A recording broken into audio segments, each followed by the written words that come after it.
What's up, everybody, and welcome back to Original Pagan. I put out a video yesterday, and everyone's like, "We want more. What are you doing? Why are you reacting to this? We want you to watch more lore." And so here we are, the story of Lord Hanuman by the Hindu saga. I will leave a link down below to the original video. People are well aware, if you've watched most of my videos, how passionate I am about learning about this stuff. And for some reason, I feel this deep connection of wanting to learn more about Hanuman, and I'm not sure what it is. I'm not sure why I feel that way, but I do. So we're gonna watch this, the Hindu saga. I'll leave a link down below. My intention, just so you're aware, is to try and get 3 to 4 videos out a week. Thursdays I'm super busy, and Mondays I have time to record. So my intention is to balance that by getting 3 to 4 videos out a week. I understand if you want more, I will try my best, but that's what I can do right now. Please bear with me if you want a video every single day. Maybe one day we'll get to that. But for now, 3 to 4 videos a week is what I'm going to aim for, and I hope you guys understand that, okay? But for now, let's shut up. Let's pull this up. Let's learn some more about this incredible deity, Hanuman.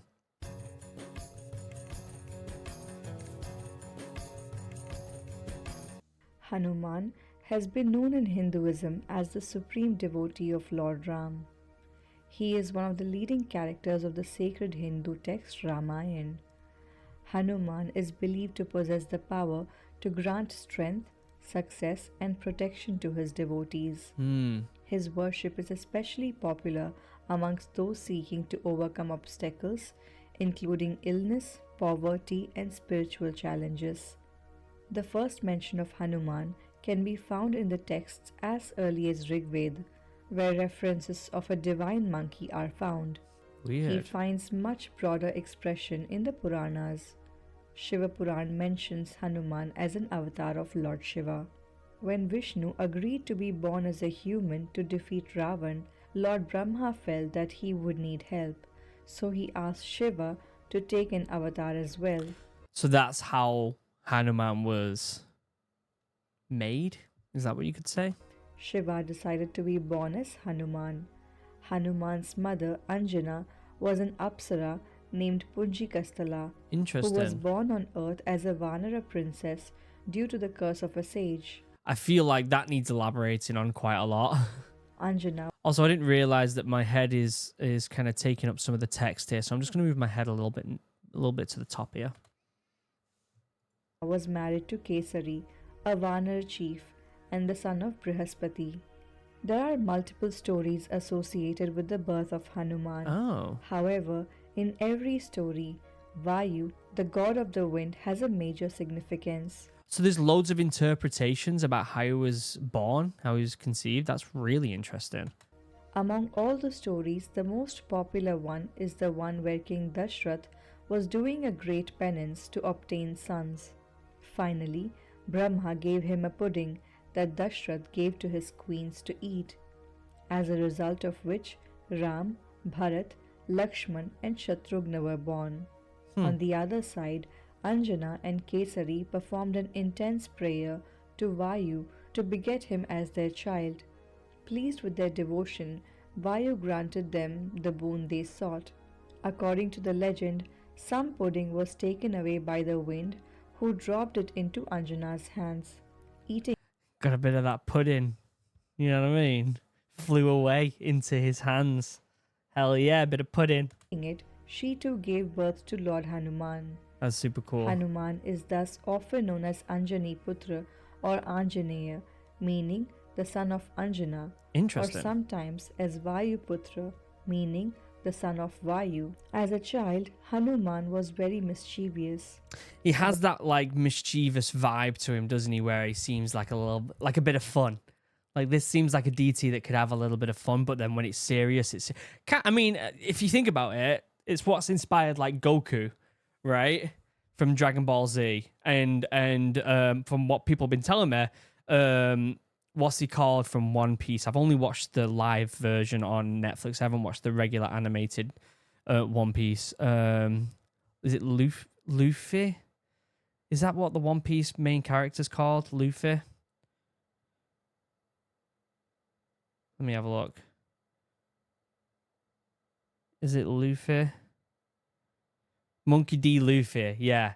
And so they inspire these people who are very playful, right? Very kind of childish in a way. But then when stuff gets serious, they are the most powerful. Do you know what I mean? One morning, when he was a young child, Hanuman woke up and felt extremely hungry. When he saw the rising sun, he assumed it for a big fruit and leapt up to grab and eat it. That is definitely something Goku or Monkey D. Luffy would do, isn't it? Hanuman for his mistake, and to stop him from snatching the sun out of the sky, the king of gods, Indra, intervened and struck Hanuman with his thunderbolt. Whoa. It hit Hanuman on his chin and he fell to the earth. This is in fact where Hanuman gets his name. The word Hanuman originally meant disfigured jaw. His father, Vayu. Also, I also want to preface by saying that this story of Hanuman inspired the Chinese story, right, of the monkey god. What's the Chinese story called? The Chinese monkey god. The monkey, is it just the Monkey King? I thought it was from a book. Oh, Sun Wukong. Is that the name? And I presume, from what I've heard, is the Indian Hanuman is what inspired the Chinese Monkey King thing. I might be absolutely butchering this right now. Sun Wukong. Is that... Am I getting that right?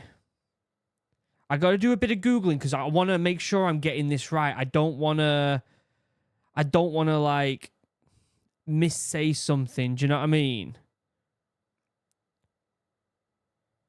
Let's have a look. Journey to the West. That's it. That's the story. And so Journey to the West, the novel is a fictionalized account of the pilgrimage of a Chinese Buddhist monk who journeyed to India. Oh. It's a Chinese published in the 16th century during the Ming Dynasty and attributed Wu Cheng's in regarded to as one of the great Chinese novels and has been described as arguably the most popular literary work in East Asia. It is widely known in English-speaking countries through Arthur Waley, abridged translation Monkey. The novel is a fictionalized account of the pilgrimage of the Chinese Buddhist monk who journeyed to India to seek out and collect Buddhist scriptures. The novel retains the broad outline of, I can't say that name's, own account, Great Tang records of the Western regions, but embellished it with fantasy elements from folk tales and authors' inventions. In the story, the Buddha tasked the monk called Tang Sanzang with a journey to India and provided him with 3 protectors who agreed to help him in order to attain from his sins. Sun Wukong, the Monkey King, I can't pronounce all these, riding a white dragon horse, the monkey and 3 protectors journey to a mythical version of India. So yeah, the Monkey King is basically like a different interpretation of Hanuman. Now, and I'm getting to this, there is that new video game. What's it called? It's literally called Black Myth Wukong. And so, by a product of association, right, this story, even though it's the Journey to the West story, has originally come from Hanuman, just like Goku did, just like Monkey D. Luffy, which is super interesting. Which, by the way, let me know. Do you want me to play Black Myth Wukong on Original Pagan? If you do, let me know in the comments, because I will do that. I will 100% do that. Okay? The god of air became very upset and decided to take away all the air from Earth, possessing a huge threat to all living beings. Whoa. This led Lord Shiva, one of the most powerful gods, to bring Hanuman back to his senses. The striking of Indra's thunderbolt left Hanuman blessed, making him as strong as Indra himself. Many other gods also gave Hanuman powers and protection. Brahma gave him the ability to grow bigger or shrink smaller in size. Whoa. Agni Dev gave him a boon that fire couldn't hurt Hanuman. The god Varun gave him a boon that water couldn't harm him. And his father Vayu blessed Hanuman so that he could be as fast as the wind. But Hanuman was still young and foolish and began using his special powers on innocent people as pranks. One day, he pranked an old man who had spent years meditating and trying to focus on prayers to the gods. In fury of being pranked by this young Vanara and at having his meditation disturbed, the old man cast a curse on Hanuman to make him forget all his powers, Whoa. therefore leading him to lose all of his abilities given to him by the gods. As he grew up, Hanuman sought to educate himself, and for this purpose he chose Surya, the sun god, as his guru. Wow. Surya accepted him as his disciple. I don't know what it is. There's some sort of weird, like, deep thing inside me where I feel like I have this, like, urge to connect more with Hanuman. Thus, Hanuman flew before the chariot of the sun god, withstanding its glare until he became well versed in the 4 books of knowledge called the Vedas, the 6 systems of philosophies called the Darshanas, the 64 arts or Kalas, and the 108 occult mysteries of Tantras. Sheesh. Although Hanuman mastered the knowledge of everything that existed, being an Ajanma Brahmachari, he was not eligible to study Navavyakarnas, or the 9 grammars for which the status of being a Grahastha was essential. Wow. In order to facilitate the completion of his education, Surya created a beautiful Kanya called Suvarchala Devi, who was also an Ajanma Brahmacharini. Then Hanuman was married to Suvarchala to make him a Grihastha without his Brahmacharya being affected. Whoa, did you see all the other, in that picture then, all the other different animal people? That's super cool. Having become a master of all that Hanuman set out to learn, it was now time for Hanuman to pay for his education, also called Guru Dakshina. Surya asserted that watching the devoted pupil study was payment enough for him, but when Hanuman insisted on giving something to express his gratitude, the sun god asked him to look after the welfare of his son Sugriva, who was the stepbrother of Vali, the king of the Vanaras. To know the full story of Surya, watch the video in the comments below. This is a really good channel, by the way. Like, I really like the storytelling of this channel. So I'll, again, link down below to the original video. When Ram met Hanuman during his search for Sita, Hanuman, along with the other men and ministers of Sugriva, was a huge help to him.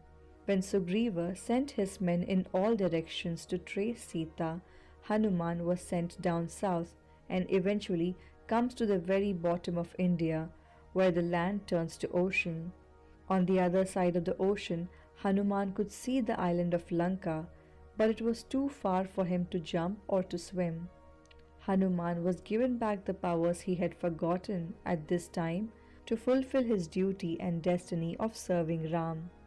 Suddenly, all powerful again, Hanuman transformed into the size of a mountain and flew across the narrow channel to Lanka. Upon landing, he discovered the city ruled by the evil king Ravan, so he shrank down in size to the size of an ant and snuck in. Hanuman was the one He's very mischievous, isn't he? responsible for locating Sita and telling her to not lose hope that Rama was coming for her. He burnt Ravan's Lanka to ashes and caused great harm and loss to his city and weaponry. To know the full story about Ravan's Lanka, watch the video linked in the comments below. Yeah. Such childlike was the devotion of Hanuman towards Lord Ram that he wrote the name of Ram on every stone that was thrown into the ocean to build the Ram Setu, a bridge. That's the bridge. Holy crap, that's the bridge. That's the bridge that we did the video on. Oh my god. Connecting the southern India with Lanka.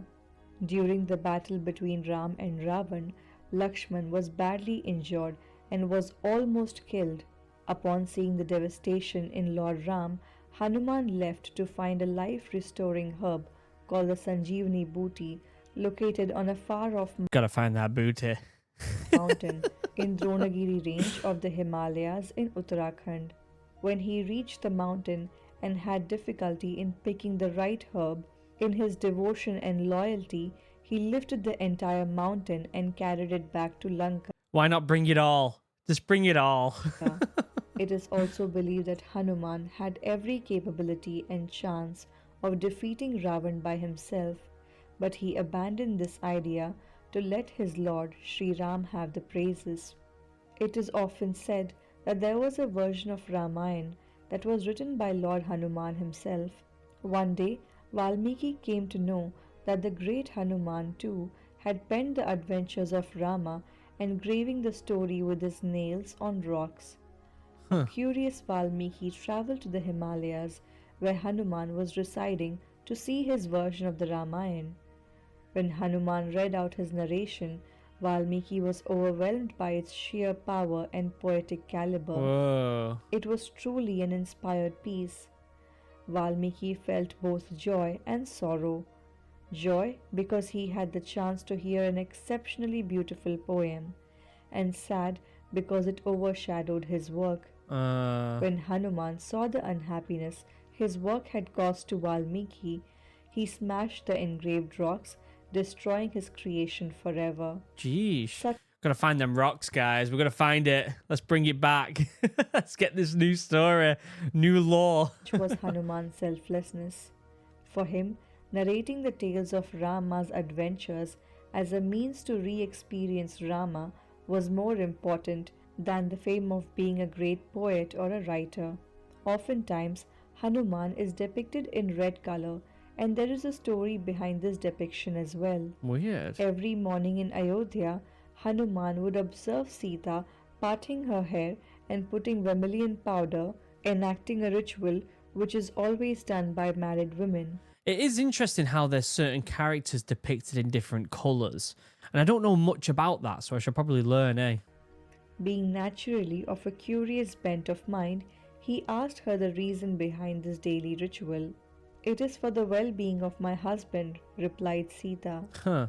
Hanuman, ever the humble well wisher of his chosen lord, wondered if a virtuous woman like Sita has to apply vermilion in this manner for the goodness of Lord Ram, I, a mere monkey, need to do more.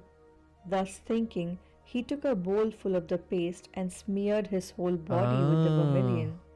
Needless to say, both Ram and Sita were moved by the purity of Hanuman's heart. Since then, idols of Hanuman's are colored in a rich vermilion red. Oh, interesting. Once, Sita gave Hanuman That's a really interesting version of like explaining the artistry. That's the word I'm looking for. That's a very interesting way of explaining the artistry around some of the images of Hanuman, isn't it? a necklace of pearls. After a while, the residents of Ayodhya observed him breaking the necklace and inspecting each pearl minutely. Intrigued, they asked him the reason. "I'm looking for Ram and Sita," replied Hanuman. Laughing at his apparent naive response, the spectators pointed out to him that the royal couple was at the moment seated on the imperial throne.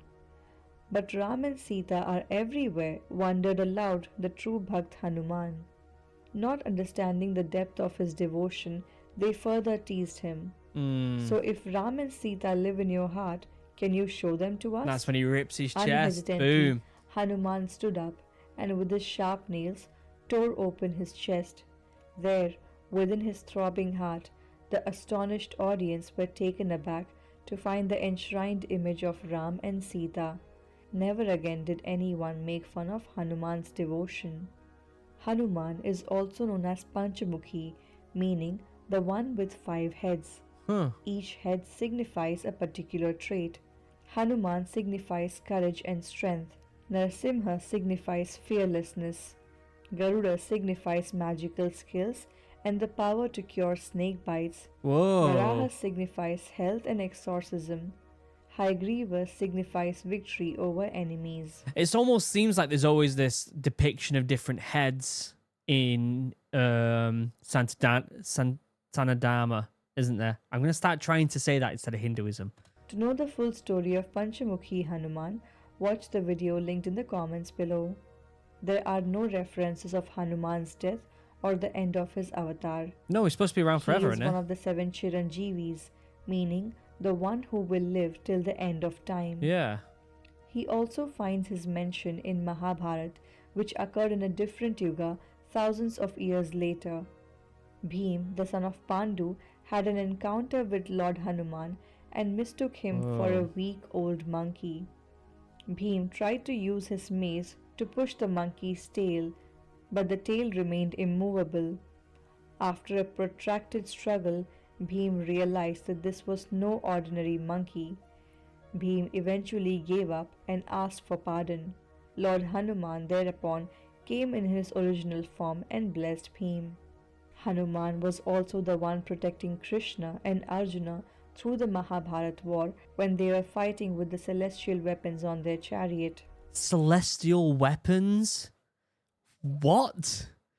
What? I still haven't read the Mahabharata. I've got the Bhagavad Gita as well, by the way. I've got that over here somewhere.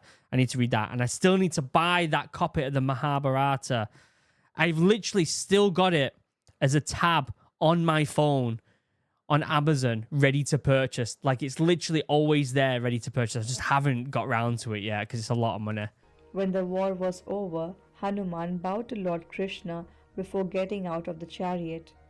The chariot began to burn as soon as Hanuman cleared the path. Arjuna was immensely astounded by what he saw. Lord Krishna later clarified to Arjuna that the chariot would have been destroyed long ago if Hanuman did not shield it from the celestial weapons. There are various other I can't get over the fact that there's celestial weapons. What? It goes from like Hindu lore to like sci-fi. beautiful stories of Hanuman, and we have only mentioned a few in this video. From being a devotee himself, Hanuman has been the symbol of selflessness and devotion to many people. Yeah. Service and devotion is the very essence of Hanuman. Devotion cannot be practiced or forced from the outside. Yeah. It can only arise from within. And once the quality of devotion arises, the very life becomes a living expression of the divine.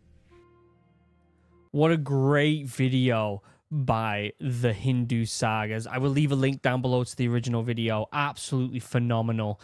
I feel like there is a lot more to learn. And again, I keep saying this. It just feels like I'm currently getting one drop of an ocean of information. And I just want to experience everything and learn it all. But it's a long journey. It's a long journey and it takes a lot of time. I'll leave a link down below to the original video. Let me know what you want me to check out next. And until next time, I love you all. I hope you have a great day. Goodbye.